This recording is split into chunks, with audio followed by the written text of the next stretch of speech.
Welcome to JNA today. ముందుగా headlines చూద్దాం. Road ప్రమాదంలో ఏపీ ఎమ్మెల్సీ షేక్ సాబ్జీ దుర్మరణం. ఉండి మండలం చెరుకువాడ సమీపంలో రోడ్డు ప్రమాదం.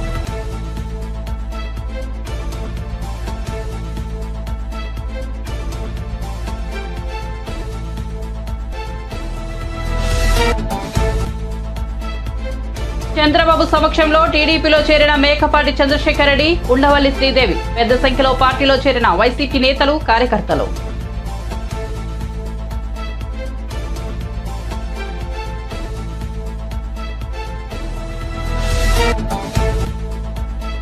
లోక్సభ ఎన్నికల్లో ఒంటరిగానే పోటీ చేస్తామని స్పష్టం చేసిన కిషన్ రెడ్డి. ఎన్నికలకు సిద్ధం కావాలని పార్టీకి సూచన. మూడోసారి మోదీ ప్రభుత్వం వస్తోందని ధీమా.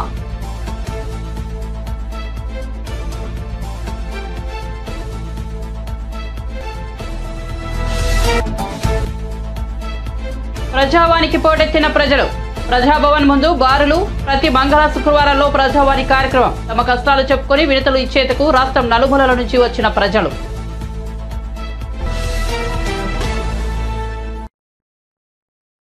ఇక వార్త వివరాల్లోకి వెళ్తే, టీడీపీ అధినేత చంద్రబాబు బెయిల్పై బయటకు వచ్చిన తర్వాత టీడీపీ శ్రేణుల్లో స్పీడ్ పెరిగింది. మరింత ఉత్సాహంగా పార్టీ కార్యకలాపాల్లో పాల్గొంటున్నారు. ఇదే సమయంలో వైసీపీ నుంచి టీడీపీలోకి చేరికలు కూడా పెరుగుతున్నాయి. తాజాగా వైసీపీ బహిష్కృత ఎమ్మెల్యేలు మేకపాటి చంద్రశేఖర్ రెడ్డి, ఉండవల్లి శ్రీదేవిలు టీడీపీలో అధికారికంగా చేరారు. పార్టీ అధినేత చంద్రబాబు వీరికి టీడీపీ కండువా కప్పి పార్టీలోకి ఆహ్వానించారు. వీరితో పాటు పలు నియోజకవర్గాలకు చెందిన వైసీపీ నేతలు, కార్యకర్తలు చంద్రబాబు సమక్షంలో పార్టీలో చేరారు.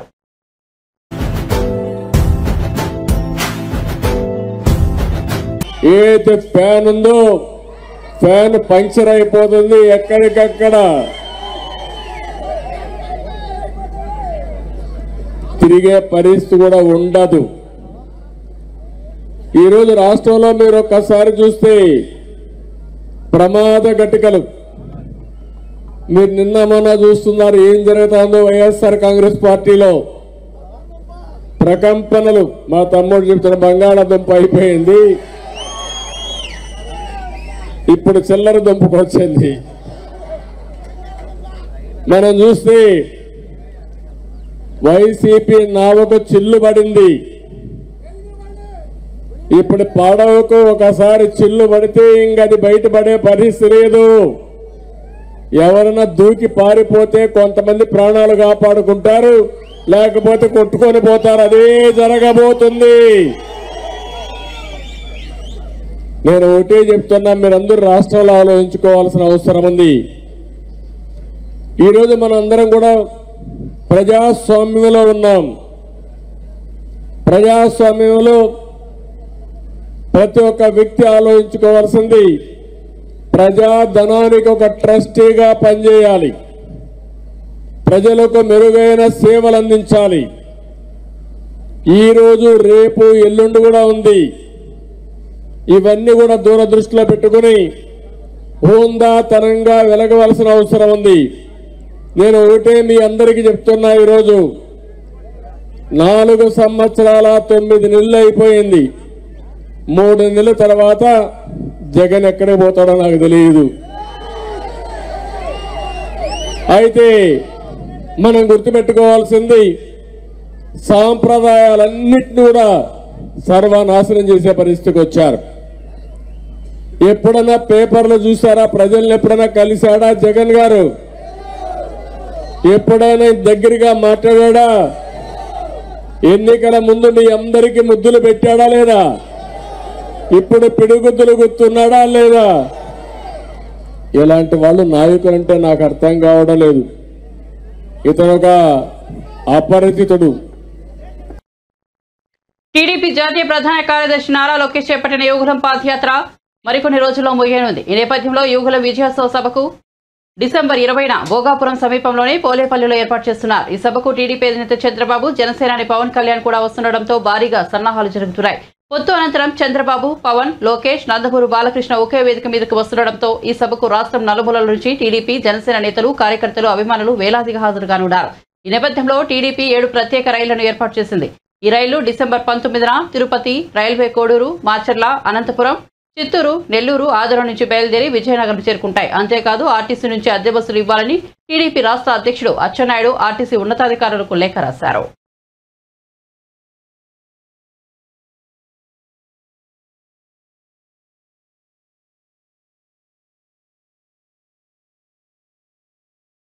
శస్త్రచికిత్స నుంచి కోలుకున్న మాజీ సీఎం కేసీఆర్ యశోద ఆసుపత్రి నుంచి డిశ్చార్జ్ అయ్యారు. నందినగర్లోని తన నివాసానికి చేరుకున్నారు. ఆయనకు సంప్రదాయ పద్ధతిలో గుమ్మడికాయతో దిష్టి తీసి హారతి బట్టి ఇంట్లోకి స్వాగతించారు. కేసీఆర్ రాక నేపథ్యంలో నందినగర్ నివాసం వద్ద భారీ కోలాహలం నెలకొంది. కేసీఆర్ ఇంట్లోకి ప్రవేశించగానే వేద పండితులు ఆశీర్వచనాలు అందించారు. ఆయనకు పట్టుబట్టలు బహుకరించారు. డిసెంబర్ 7న కేసీఆర్ ఎర్రవల్లిలోని తన ఫామ్ హౌస్ లో కాలు జరిపిన విషయం తెలిసిందే. కుటుంబ సభ్యులు హైదరాబాద్ లోని యశోద ఆసుపత్రికి తరలించగా వైద్యులు ఆయన ఎడమకాలి తుంటి ఎముకకు శస్త్రచికిత్స నిర్వహించారు.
రానున్న లోక్సభ ఎన్నికల్లో తెలంగాణలో పొత్తులపై కేంద్ర మంత్రి బీజేపీ తెలంగాణ రాష్ట్ర అధ్యక్షుడు కిషన్ రెడ్డి కీలక వ్యాఖ్యలు చేశారు. శుక్రవారం హైదరాబాద్లోని బీజేపీ కార్యాలయంలో జరిగిన సమావేశంలో జిల్లా అధ్యక్షుడు, ఇన్ఛార్జీలు, పార్లమెంటు ప్రభారీలు తదితరులు పాల్గొన్నారు. ఈ సందర్భంగా ఆయన మాట్లాడుతూ రానున్న పార్లమెంట్ ఎన్నికల్లో ఎవరితోనూ పొత్తు ఉండదని తేల్చి చెప్పారు. ఎన్నికలకు బీజేపీ క్యాడర్ సిద్ధం కావాలని పిలుపునిచ్చారు. డిసెంబర్ చివరి వారంలో బీజేపీ జాతీయ అధ్యక్షుడు జేపీ నడ్డా తెలంగాణకు రానున్నట్టు తెలిపారు. లోక్సభ ఎన్నికల్లో బీజేపీ ఒంటరిగా పోటీ చేస్తుందని, బీజేపీ బీఆర్ఎస్ పొత్తు కేవలం ప్రచారం మాత్రమేనని కొట్టిపారేశారు.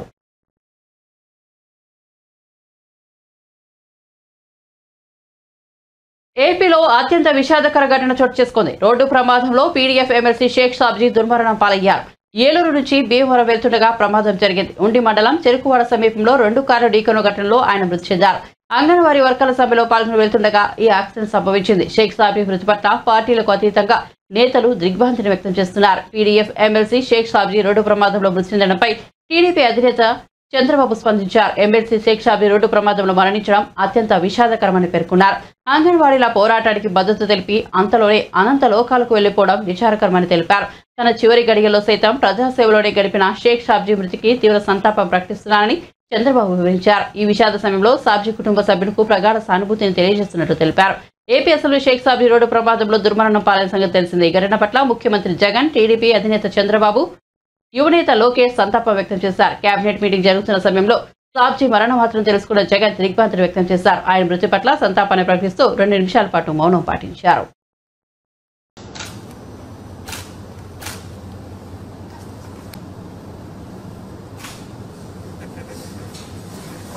భారతరత్న శ్రీ సర్దార్ వల్లభాయ్ పటేల్ మరియు అమరజీవి శ్రీ పొట్టి శ్రీరాములు గారు వర్ధంతి సందర్భంగా మంగళగిరి జనసేన ప్రధాన కార్యాలయంలో అధ్యక్షుడు పవన్ కళ్యాణ్ మరియు పలువురు నాయకులు ఇరువురికి నివాళులర్పించారు.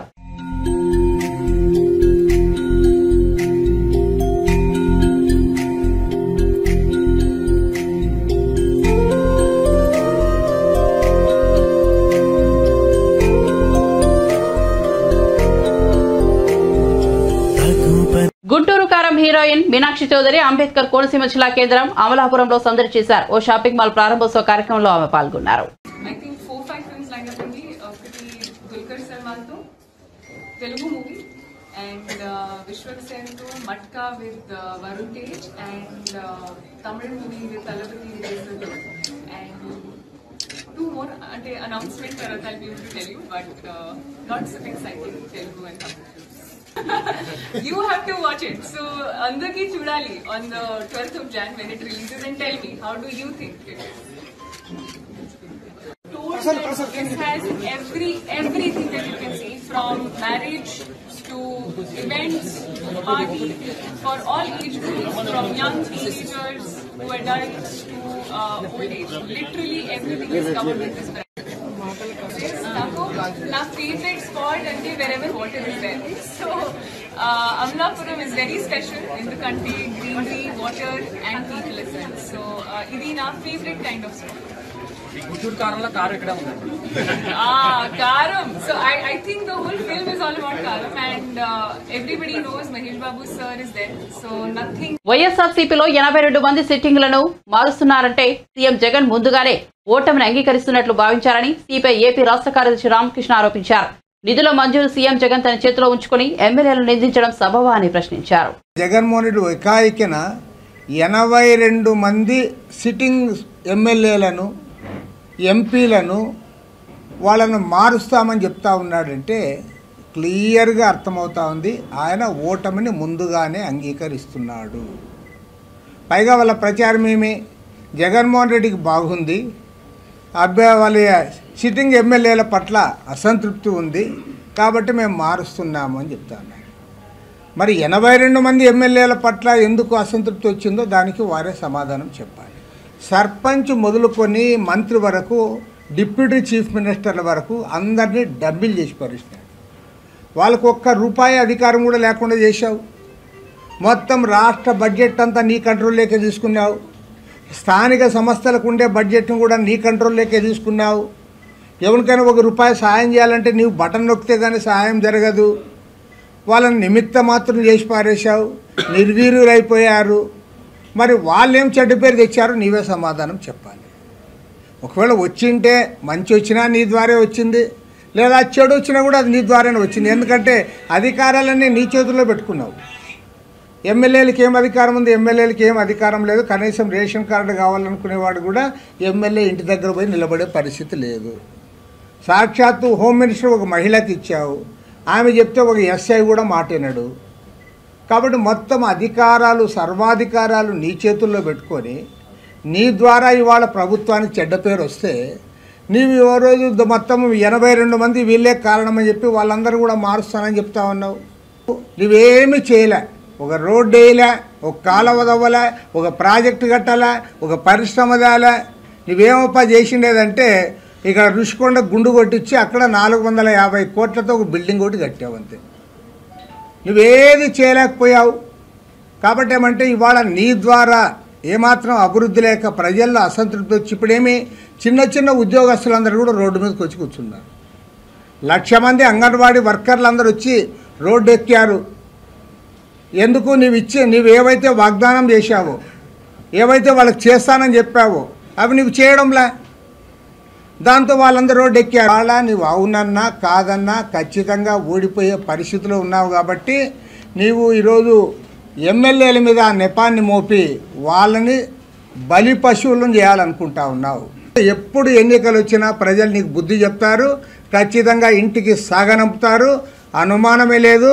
82 మందిని కాదు, మొత్తం 182 మందిని మార్చినా కూడా నీకు ఓటమి తప్పదు తప్పదు తప్పదు. తిరుమల శ్రీవారిని పలువురు సినీ ప్రముఖులు దర్శించుకున్న శుక్రవారం వీఐపీ ప్రారంభ విరామ దర్శన సమయంలో బాలీవుడ్ నటి దీపికా పడుకుని స్వామివారిని సేవలో పాల్గొన్నారు. దగ్గుపాటి సురేష్ దంపతులతో పాటు నూతన వధూవరులు అభిరామ్ దంపతులు స్వామివారి సేవలో పాల్గొన్నారు. దర్శనానంతరం రంగనాయకుల మండపంలో వారికి పండితులు ఆశీర్వచనం చేసి స్వామివారి తీర్థ ప్రసాదాలను అందజేశారు. అంతకుముందు అలిపిరి మెట్ల మార్గం ద్వారా కాలినడకన దీపికా పడుకుని కొండపైకి చేరుకున్నారు.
మరింత మెరుగైన ఫీచర్స్ తో ఆరోగ్యశ్రీ కార్డుల పంపిణీ చేపడతామని మంత్రి చెల్లుబోయిన వేణుగోపాలకృష్ణ పేర్కొన్నారు. ఆరోగ్యశ్రీ పరిమితిని 25 లక్షలకు పెంచుతూ కేబినెట్ నిర్ణయం తీసుకుందని ఆయన వెల్లడించారు. ఈ నెల 18వ తేదీన ఆరోగ్యశ్రీ కొత్త కార్డుల పంపిణీ చేపడతామన్నారు. ఆరోగ్యశ్రీ విషయంలో ప్రజల్లో మరింత అవగాహన కల్పిస్తామన్నారు. ఆరోగ్య సురక్ష కార్యక్రమంలో జబ్బున్న వాళ్లను జల్లెడ వేసి పట్టామని, ఆరోగ్యశ్రీ అవగాహన ప్రచార కార్యక్రమంలో మంత్రులు, ఎమ్మెల్యేలు పాల్గొంటారన్నారు. ఆరోగ్యశ్రీ కింద చికిత్స పొందే వారికి రవాణా ఖర్చుల కింద 300 రూపాయలు ఇవ్వాలని కేబినెట్ నిర్ణయం తీసుకుందని మంత్రి వెల్లడించారు. పేదవాడికి 25 లక్షల వరకు ఉచితంగా వైద్యాన్ని పొందేటువంటి ఒక గొప్ప అవకాశం. ప్రధానంగా క్యాన్సర్ వంటి ప్రొసీజర్స్ ఇప్పటికే లిమిట్ లేకుండా క్యాన్సర్ వంటి ప్రొసీజర్స్ వచ్చినప్పుడు ఇప్పటికే లిమిట్ లేకుండా ముఖ్యమంత్రి గారు చెప్పారు. 27 లక్షల వరకు కూడా ఇచ్చినటువంటి సందర్భాలు ఉన్నాయి. కానీ ఇవాళ దానిలో అందరికీ కూడా 25 లక్షల విలువైనటువంటి ఆరోగ్యశ్రీ కార్డుల్ని పంపిణీ చేసేటువంటిది ఆంధ్రప్రదేశ్ రాష్ట్రానికి ఇదొక గర్వకారణం. పేదవాడు పేదరికానికి భయపడకుండా బ్రతికేటువంటి రోజు. అంటే కులం మతం లేదు, పేదరికానికి ప్రామాణికం పేదరికమే కనుక ఆ పేదవాడు భయం లేకుండా బ్రతకొచ్చు, ఆరోగ్యం గురించి భయం లేకుండా బ్రతికేటువంటి గొప్ప అవకాశం. క్యాన్సర్ వంటి హై వాల్యూ ప్రొసీజర్స్ కి గత 4 సంవత్సరాల్లో 1897 కోట్ల రూపాయలుగా పైన ఖర్చు చేశారు. 1897 కోట్ల రూపాయలు ప్రభుత్వం ఖర్చు చేసింది. ఈ ఏడాది ఆరోగ్యశ్రీ కోసం 4,400 కోట్లు వ్యయం చేస్తుంది ప్రభుత్వం. ఈ విషయాన్ని కూడా మంత్రిమండలి ఆమోదం తెలియజేసింది. ఆనాడు చంద్రబాబు నాయుడు గారి ప్రభుత్వంలో ఆరోగ్యశ్రీ అంటే బకాయిలతో ఉండేది. 668 కోట్ల రూపాయలు బకాయిలు పెట్టిపోయారు ఆయన. దాన్ని కూడా మా ప్రభుత్వం తీర్చింది. అంటే పేదల ఆరోగ్యం పట్ల జగన్మోహన్ రెడ్డి గారి ప్రభుత్వానికి ఉన్నటువంటి చిత్తశుద్ధి, లేకపోతే బాధ్యత, భరోసా ఆయన తీసుకున్నటువంటి నిర్ణయాల ద్వారా తెలిసిందనేటువంటి విషయాన్ని ఈ సందర్భంగా మనం చేస్తా ఉన్నాం. ఇప్పుడు ఆరోగ్యశ్రీతో హాస్పిటల్కి వెళ్తే 25 లక్షల వరకు ఉచిత వైద్యం గురించి ఇప్పుడే చెప్పాను. ఇది ఒక పెద్ద మైలురాయి మా ప్రభుత్వానికి. ఆరోగ్యశ్రీలోనే ఇది ఒక పెద్ద మైలురాయి కాబోతుంది. ఆరోగ్యశ్రీ, జగనన్న ఆరోగ్య సురక్ష కార్యక్రమాలపై కేబినెట్లో విస్తృత స్థాయి చర్చ జరిగింది. ఈ కార్యక్రమాలని సమర్థవంతంగా ముందుకు తీసుకువెళ్ళడానికి మంత్రులకు కూడా దిశానిర్దేశం చేశారు ముఖ్యమంత్రి గారు. ఆరోగ్యశ్రీ కొత్త కార్డులు పంపిణీ చేస్తూ ఆరోగ్యశ్రీ క్రింద ఉచితంగా ఎలా వైద్యం పొందవచ్చు అనే దానిపైన విస్తృతంగా ప్రచారం చేయాలని, ఇప్పటికే ప్రజలకి దీనిపైన అవగాహన కల్పించడం కోసం ఆయన విస్తృతమైనటువంటి ప్రచారం, అంటే ప్రజలకి ఇంకా అవగాహన పెంచాలి అనేటువంటి దానిపైన ముఖ్యమంత్రి గారు కేబినెట్లో సుదీర్ఘంగా మాట్లాడడం, దానిపైన సమగ్రంగా దీనిపై అందరికీ కూడా తెలియజేస్తూ దానిపై అవగాహన కల్పించేటువంటి సిబ్బందికి ప్రచార కార్యక్రమం ద్వారా ఆరోగ్యశ్రీ కింద ఎలా ఉచితంగా చికిత్స పొందవచ్చు అనేదానికి ఎవరికైనా సందేహాలు ఉండకూడదనేటువంటిది నెట్వర్క్ హాస్పిటల్ దగ్గర నుండి, అంటే ఆ ఏరియాలో నెట్వర్క్ హాస్పిటల్స్ ఏమున్నాయి, వాటికి ఎలా వెళ్ళి వీళ్ళు ఆరోగ్యశ్రీలో వైద్యాలు పొందొచ్చు అనే దాని మీద అవగాహన, ఆరోగ్యశ్రీ చికిత్సను అందుకోవడానికి యాప్ ద్వారానే కాకుండా 104 village health clinic, 108 ambulance, family doctors ద్వారా, స్థానిక పిహెచ్సిల ద్వారా, ఏఎన్ఎంస్ ద్వారా, సిహెచ్సిస్ ద్వారా ప్రతి అందరికీ కూడా దీనిపైన అవగాహన కావాలి. ఇప్పటికే ఆరోగ్య సురక్షలో జల్లెడి వేసి పట్టారు జబ్బున్న వాళ్ళని. సంగారెడ్డి జిల్లాలోని పటాన్చెరులో అతిపెద్ద outlet mall value zone hyper mart ను సినీ హీరో బాలకృష్ణ ప్రారంభించారు. ఈ సందర్భంగా ఆయన మాట్లాడుతూ భారత రీటైల్ వాణిజ్య వ్యవస్థ సరికొత్త రూపు సంతరించుకుంటోందని అన్నారు. వర్తక వాణిజ్యాలలో సుదూర దృష్టి కలిగిన P Venkateswarlu, S Rajamouli, T Prasadarao, దివంగత టి సత్యనారాయణ క్రియాశీలక సారథ్యంలో హైదరాబాద్ ప్రాంతంలో వాల్యూ జోన్స్ హైపర్ మార్ట్ రూపొందించుకోవడం ఆనందంగా ఉందని ఆయన చెప్పుకొచ్చారు. ఈ సందర్భంగా బాలకృష్ణ మాట్లాడుతూ నూతన ఒరవడికి శ్రీకారం చుడుతూ తెలంగాణ రాష్ట్రంలోనే మొట్టమొదటిసారిగా ఏర్పాటు చేసిన వాల్యూ జోన్ హైపర్ మార్ట్ ను బ్రాండ్ అంబాసిడర్ గా పనిచేయడం సంతోషంగా ఉందని తెలిపారు. హైదరాబాద్ అభివృద్ధికి బీజం వేసింది టీడీపీ అధినేత నారా చంద్రబాబు నాయుడు అంటూ చెప్పుకొచ్చారు. అంటే మేము నిత్యావసర వస్తువులు ఎన్నో నిత్యావసర వస్తువులు ఉన్నాయి, అంటే ఎవ్రీడే కన్స్యూమబుల్ కమోడిటీ అంటే మేము కూడా అంతే ఆర్టిస్టులు మేము. అలాగే ఇక్కడ ఒక అంటే single window system, all in under one roof, అంటే అడుగు పెడితే మన సుమారుగా అన్ని ఆల్మోస్ట్ ఇక మీకు ఫ్యాషన్ అయితేనేమి, ఫన్ అయితేనేమి, ఫుడ్ అయితేనేమి 1 లక్షకు పైగా వస్తువులు మీకు ఇక్కడ అన్ని లభ్యమవుతాయి. అంటే ఒక ఫర్నిషింగ్ కానివ్వండి, లేకపోతే ఫుట్వేర్ కానివ్వండి, ఫ్యాషన్ కానివ్వండి, లేకపోతే యాక్సెసరీస్ కానివ్వండి, అన్ని గ్రాసరీ మొత్తం అన్ని, అంటే బట్టల నుంచి పెద్దల నుంచి పిల్లల వరకు అన్ని ఒకే చోట మీకు సౌలభ్యమయ్యే ఒక సూపర్ మార్ట్, హైపర్ మార్ట్ మన వాల్యూస్. దీనికి నేను అంబాసిడర్గా ఉండమంటే నేను కూడా ఎప్పుడు కొత్తదాన్ని నేను ప్రోత్సహిస్తూ ఉంటాను. అలాగే నేను ఇంకో 10 సంవత్సరాల ముందు ఆలోచిస్తూ ఉంటాం అందరికంటే కూడా, మా నాన్నగారిలాగే. దానికి మరి అప్పటికి ఏంటంటే ఇప్పుడు ఇంకా అంటే ఎప్పటికప్పుడు ఏ రోజు మనం వేసుకున్న బట్టలు ఆ రోజు మరుసటి రోజుకి మనం మారుస్తున్నాము, మళ్ళీ వేసుకోకుండా. అలాగే మనం చేసే ప్రతి పనిలో కూడా అది శాశ్వతంగా ఉండిపోయేలా, గుర్తుండిపోయేలా ఉండాలి. సో గుర్తుండిపోయేలా ఎలా ఉంటుంది? ముందు దానికి ఎవడు ముందడుగేస్తారు, సో అది శాశ్వతంగా మిగిలిపోతుంది. బట్ ఎన్ని వచ్చినా కూడా value zone is value zone. మొట్టమొదటి ఈ కాన్సెప్ట్ అంటే ఈ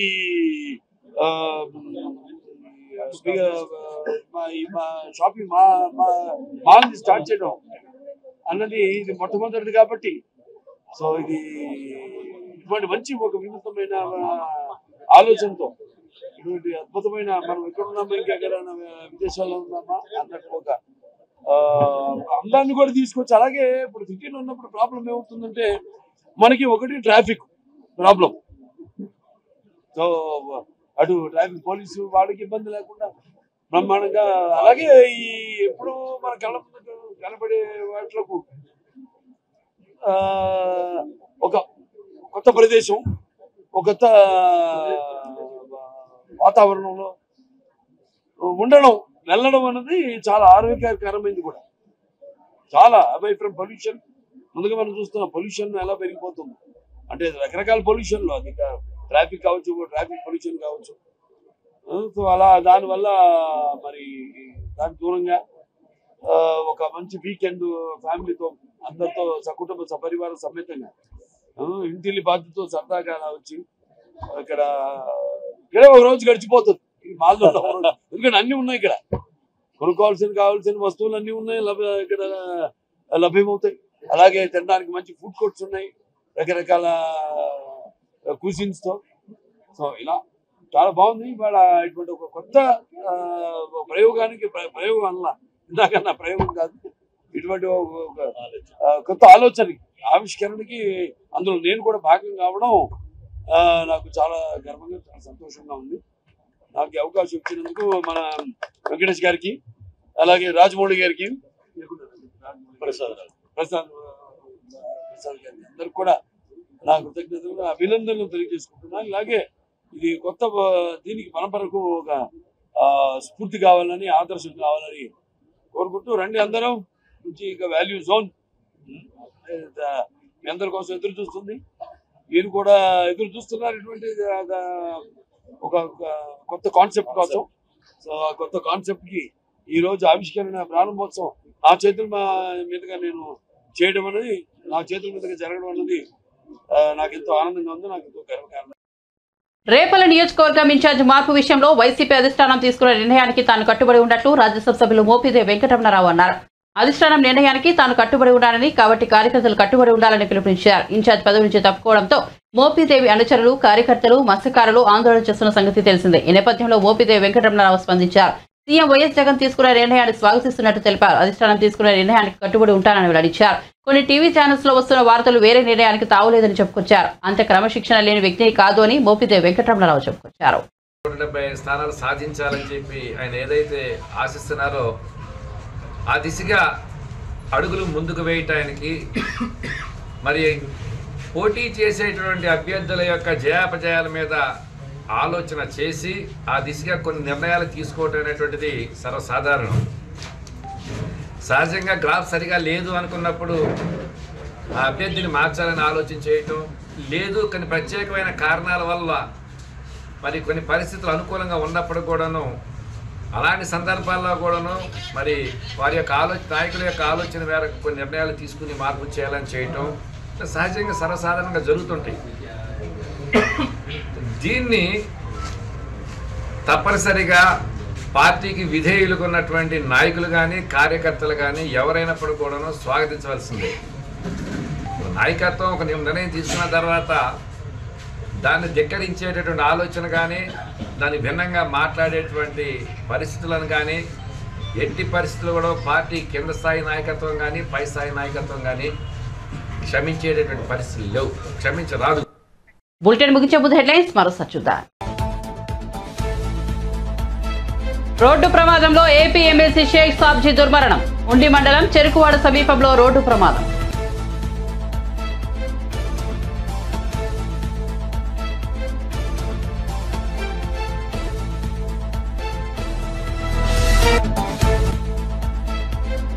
చంద్రబాబు సమక్షంలో టీడీపీలో చేరిన మేకపాటి చంద్రశేఖర్ రెడ్డి, ఉండవల్లి శ్రీదేవి. పెద్ద సంఖ్యలో పార్టీలో చేరిన వైసీపీ నేతలు కార్యకర్తలు.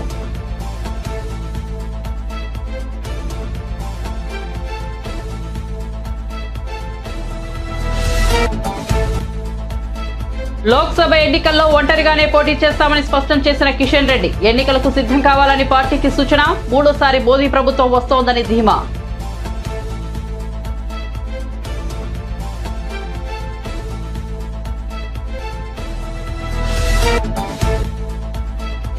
ప్రజావానికి పోటెత్తిన ప్రజలు. ప్రజాభవన్ ముందు బారులు. ప్రతి మంగళ శుక్రవారంలో ప్రజావాణి కార్యక్రమం. తమ కష్టాలు చెప్పుకొని వినతులు ఇచ్చేందుకు రాష్ట్రం నలుమూలల నుంచి వచ్చిన ప్రజలు. మరిన్ని అప్డేట్స్ కోసం చూస్తూనే ఉండండి JNI టుడే.